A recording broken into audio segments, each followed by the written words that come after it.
राकेश भाई। वहाँ से इनको सतलोक का जैसे मान लो कि ज्ञान समझ आया कि कबीर जी ऐसा ऐसा उनका ज्ञान है, तो ये संत रामपाल जी की भक्ति करते थे। उसके बाद इनको वैराग साहब जी के शिष्य हैं शायद नितिन दास जहाँ हो सकता है कोई और हो, मैंने जहाँ तक सुना है, ये सुनी बात है ये कि कोई ना कोई इन्हें वैराग साहब जी से के पास लेकर गया है। इससे पूछ लो कि इसने कितने कबीर पंथों में खुद दीक्षा लेने गया है और दीक्षा ली भी है, वैराग साहब से भी ली। मेरे पास रिकॉर्डिंग पड़ी है, इन्होंने खुद कहा मैंने पता नहीं कितने साल बता रहे हैं उसमें कि मैंने फॉलो किया है कबीर पंथियों को। वहीं से इनकी ये बातें इनको समझ आई है। जब ये आप सब जानते हो कि जब ये नितिन दास के पास गए, जब ये वैराग साहब के पास गए, तो वहाँ गीता अध्याय जो 2 है उस पर ज़्यादा ध्यान दिलवाया जाता है। रामपाल जी के पास जो शिष्य हैं वो नहीं कहते ज़्यादा नज़र आएगी कि आत्मा जन्मी है, आत्मा जो है वो ऐसा, मतलब आत्मिकता के बारे में वो आत्मा कत होती है, बहुत अच्छी बात करते हैं वो। हाँ ठीक है, हमारे विचार नहीं मिलते, मेरे विचार थोड़े अलग हो सकते हैं उनके, लेकिन उनके पास भी इतना कॉमन सेंस है उनके पास। ये क्या मैं पूछना चाहता हूँ कि मदन पंथ से जो निकले हैं भगत, उन्होंने नहीं बताया कि यह कारण में कथा पसारी, जो कबीर जी ने सतलोक की कथा पसारी थी उसके बारे में नहीं कहा। दोस्तों हुआ यूँ कि जब कबीर साहब ने यहाँ आकर नीचे आकर देखा हमें कि इन बच्चों की जो धारणा क्या है, जो किस अज्ञान में फंस चुके हैं। ये कहते हैं कि ऊपर स्वर्ग नर्क है, जो यहाँ की किसी की इच्छाएं कामना नहीं पूरी हुई तो वो बंदा क्या कहता है कि मैं बहुत भक्ति करूँगा, ऊपर स्वर्ग में जाके ये आनंद लूँगा, वो आनंद लूँगा, मुझे इतना कुछ मिलेगा, स्वर्ग भोगूँगा, मैं अच्छे काम करूँगा। और फिर इन्होंने अपनी कल्पना से नर्क लोक भी बना रखा है कि नर्क भी होता है, वहाँ हमें जैसे कि हम बुरे काम करेंगे वहाँ जाके हमें यातनाएं मिलेगी, जो है कि इस तरीके से कुछ लोगों को गुमराह करके अपना धंधा चला रहे थे। जब कबीर साहब ने देखा कि ये तो भोले बच्चों को ठग रहे हैं, वो ऐसे नहीं समझेंगे, इन्होंने लोकों में उन्हें उलझा दिया कि कोई लोक होता है, कोई स्वर्ग लोक होता है, कोई नर्क लोक होता है। तो कबीर साहब ने ये बात पूछा भी सबसे, जितने भी ज्ञानी लोग थे उनसे कबीर साहब ने पूछा कि यदि स्वर्ग नर्क सच में है, यदि सच में आप दुख सुख ऊपर ही भोग आते हो, जैसे किसी ने गलत काम किए वो उसने नर्क भोग लिया, तो यहाँ हॉस्पिटल क्यों है, यहाँ लोग बीमार क्यों है, जहाँ इस संसार में तो दुख सुख होने नहीं चाहिए कि दुख सुख ऊपर भोग आते हो आप।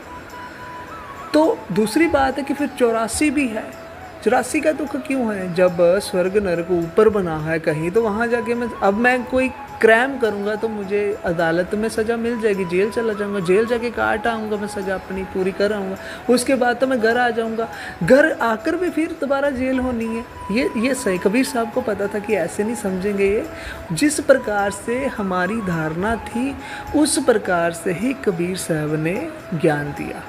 क्या उस हिसाब से ही हमें कहा कि एक सतलोक है, एक अगम लोक है, एक अकह लोक है। बात सबका मतलब एक है, अकह जो कहा नहीं जाता, अबोल जो बोलने में नहीं आता, अनाम जिसका कोई नाम नहीं।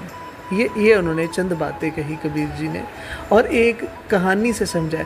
और क्या ये कहानी मदन पंथ जी के भक्तों को नहीं पता? दरअसल हुआ यूँ कि राकेश वहाँ से भाग आया, इसलिए राकेश को वहाँ से भी पूरा ज्ञान नहीं हुआ।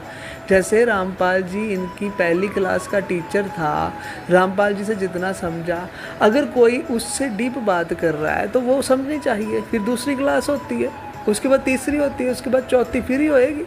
जब इन्होंने टिक कर वैराग साहब का ज्ञान ही नहीं समझा तो फिर इन्हें कैसे अकल आएगी? वहाँ से भाग आया जी, वहाँ से अधूरा ज्ञान लेकर ये भागे कबीर बीजक पार्कों की ओर।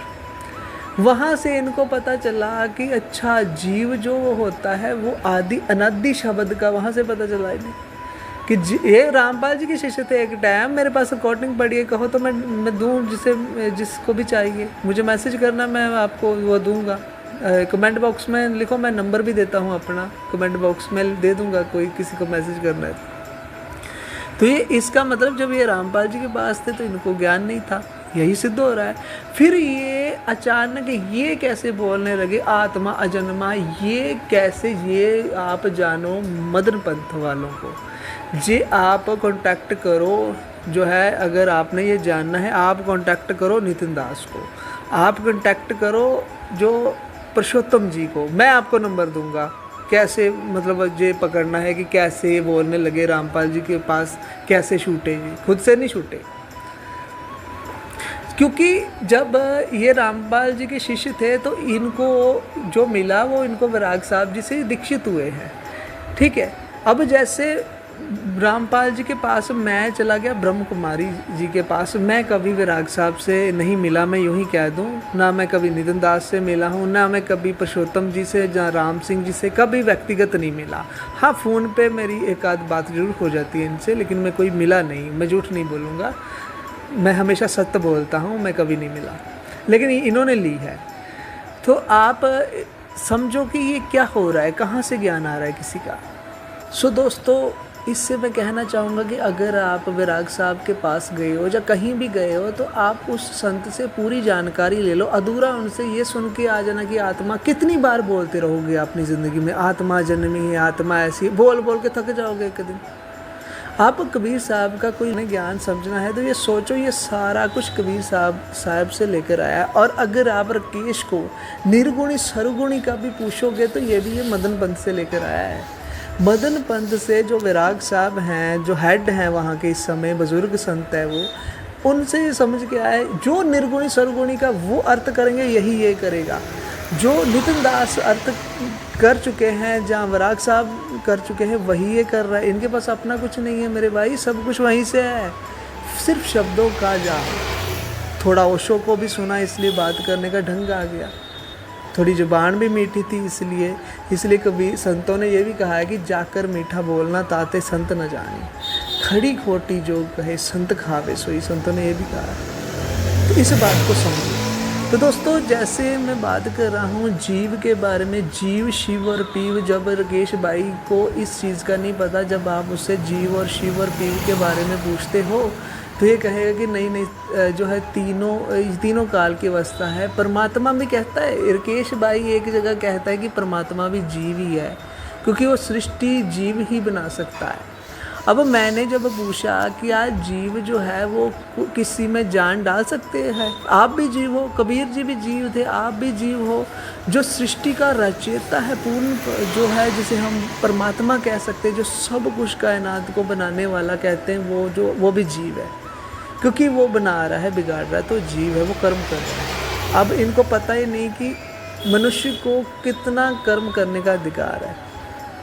मनुष्य कर्म भोग सकता है अपने समय से, लेकिन उसको, मनुष्य को भी कर्म करने की फ्रीडम है, लेकिन उसमें कुछ उसके अधिकार है। जैसे मान लो कि पुलिस कर्मचारी है, पुलिस सरकार ने उसे नौकरी दी है, पुलिस वाले को कर्मचारी, तो अपने ओहदे के बाहर वो कर्म नहीं कर सकता, अगर करेगा तो गैर कानूनी है। जितनी उसकी ड्यूटी, जो उसका ओहदा है, उसको अपने ओहदे को समझना होगा, इतना ही कर्म करने की फ्रीडम दी है। तो जीव जो है, जीव शिव पीव किया था, जीव को कितनी फ्रीडम है। मैंने पूछा मदन मोहन जी से, क्या जीव जो है कोई ब्रह्मांड पैदा कर सकता है? जीव की कितनी औकात है हमारी। हमें बीमारी हो जाती है तो हम अपनी बीमारी तक ठीक, डॉक्टरों के पीछे हम क्या, एक मैं वर्ड यूज़ करता हूँ, हम मूर्खों की तरह, एक मैं चलो कुत्ता वर्ड यूज़ करता हूँ अपने लिए। मुझे अगर बीमारी लग जाएगी कोई भी, जहाँ कोई प्रॉब्लम अब भी है मुझे, तो हम जाते नहीं क्या, हर मनुष्य जाता है, लाइन में लगता है, कैसी हालत हो जाती है। तो अगर जीव ने ही सृष्टि साजी है तो फिर मैं अब भी ठीक कर लूँ अपने आप को। फिर इन्हें जीव शिव पीव के बारे में नहीं पता। आइए एक ऑडियो मदन मोहन जी की सुनते हैं, जब मैंने उनसे पूछा कि जीव की औकात क्या है, क्या जीव ने सृष्टि साजी है। आइए सुनते हैं। हेलो यार, तुम बहस करते हो नहीं, फिर क्या करूं? एक बात सुनो, जीव क्या कर सकते